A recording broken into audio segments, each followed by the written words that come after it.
What not to do with your brand new 2018 Turbo RZR two-seater. So we picked it up at the dealership, and after I picked it up, I headed straight out to Dumont. Got there Friday, got up Saturday, rode around.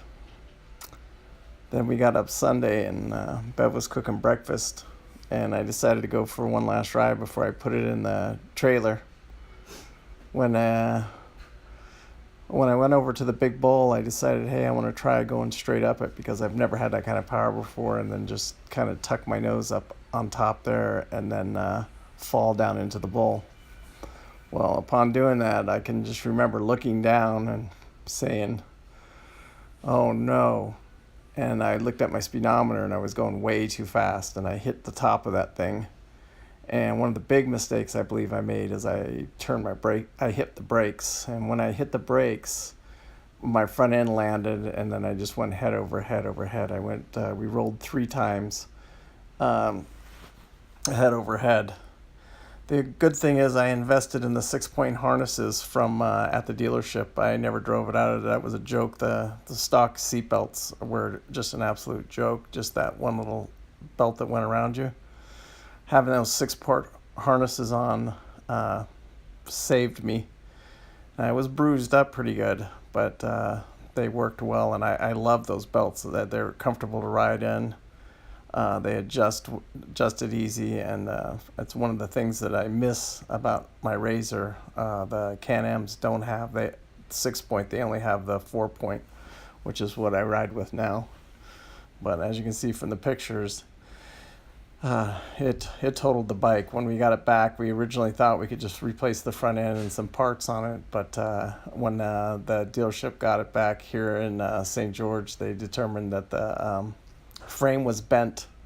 So with a bent frame, they totaled the bike out, and that was it. It was over.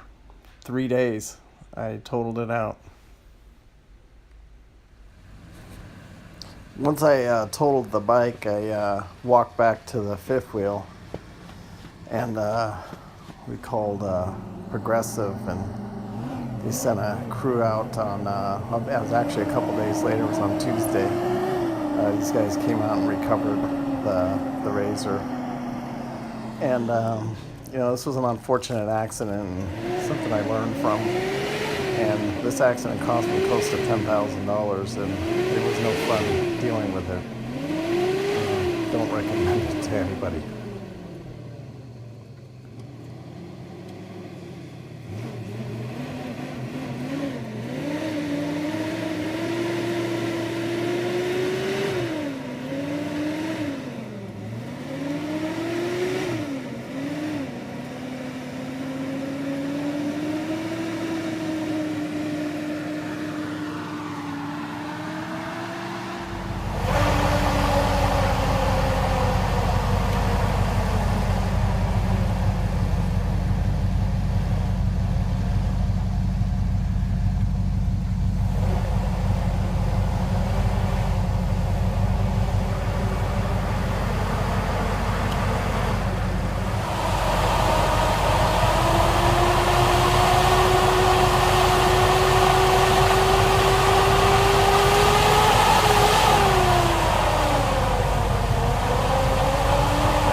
I can remember after it happened that I was sitting in the bike is still running, and I shut the bike off and I got off from around it. I didn't know what happened, and I just kind of looked around and I'm like disorientated, and I walk around the bike and I'm like, oh my God, this just didn't happen. And just a reminder of how dangerous these are. I mean, you gotta make sure you have the proper seat belts and have your helmets on and take care of yourself out there. I mean, you can kill yourself in one of these things.